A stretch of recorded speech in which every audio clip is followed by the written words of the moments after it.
ఇక రైతులు మీరు ఆశ పడకుర్రి, ఎందుకంటే చాలా మంది రేవంత్ రెడ్డి రేపు రైతు బంధు ఇస్తారు, ఎల్లుండి రైతు బంధు ఇస్తారు అని చెప్పి మీరు చాలా ఆశలు పడుతురు. ఒకవేళ రైతు బంధు ఇచ్చినా కూడా ఎలక్షన్ టైంలో ఓట్ల కోసం రేవంత్ రెడ్డి మళ్ళీ ఏమన్నా జిమ్మిక్లు ప్లే చేయవచ్చు తప్ప ఇప్పట్లో రైతు బంధు ఇచ్చేటటువంటి కార్యక్రమం అయితే చేయకపోవచ్చు. ఎందుకంటే బట్టన్న ఆల్రెడీ ఎమ్మెల్యేలకు చెప్పేస్తున్నాడు.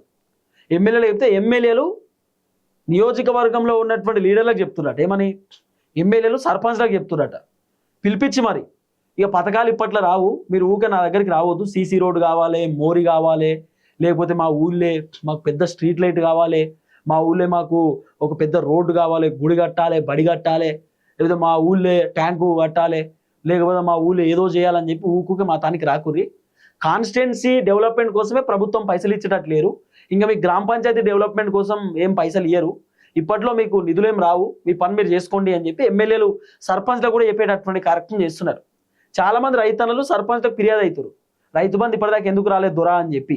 ఆ దొర ఏం చెప్పేటట్లేడు, దొరకేం తెలుస్తుంది, ఎమ్మెల్యే దొరకే ఏం తెలియదు, సర్పంచ్ దొరకే ఏం తెలుస్తుంది. ఇంకా ఎమ్మెల్యేలు చాలా మంది మంత్రులకు ఫిర్యాదు అయితే మంత్రులు ముఖ్యమంత్రి అడిగితే ముఖ్యమంత్రి ఏం చెప్పలేకపోతుంది రైతు బంధు పైన.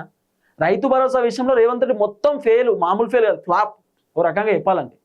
రైతు బంధు ఇప్పట్లో వచ్చే పరిస్థితి లేదు, ఇక మీరు అర్థం చేసుకోండి, గుర్తుపెట్టుకోండి. ప్రభుత్వం దగ్గర షిల్లి గవ పైసలు లేవు.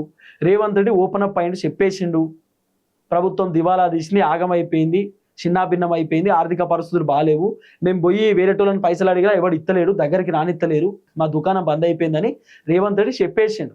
కాబట్టి ఇప్పుడు జనాలు అర్థం చేసుకోవాల్సింది ఏంటంటే, నాట్ ఓన్లీ రైతు భరోసా, మహిళలకు 2500 రూపాయలు తులం బంగారము, మహిళలకు కళ్యాణ లక్ష్మి, షాదీ ముబారక్, ఇవి కూడా వచ్చే పరిస్థితి లేదు, అంత ఆగమాగం సిచ్యువేషన్ ఉన్నది. కాబట్టి మీరు అందరూ లైట్ తీసుకోవడమే బెటర్ నన్ను అడిగితే.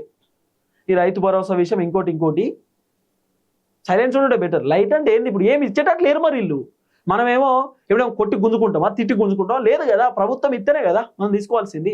అసలు ప్రభుత్వం ఇయనికి రెడీ లేరు కదా, ఇయనికి యాక్సెప్ట్ చేస్తలేరు, మనం ఏం చేస్తాం, ఏం చేయగలుగుతాం.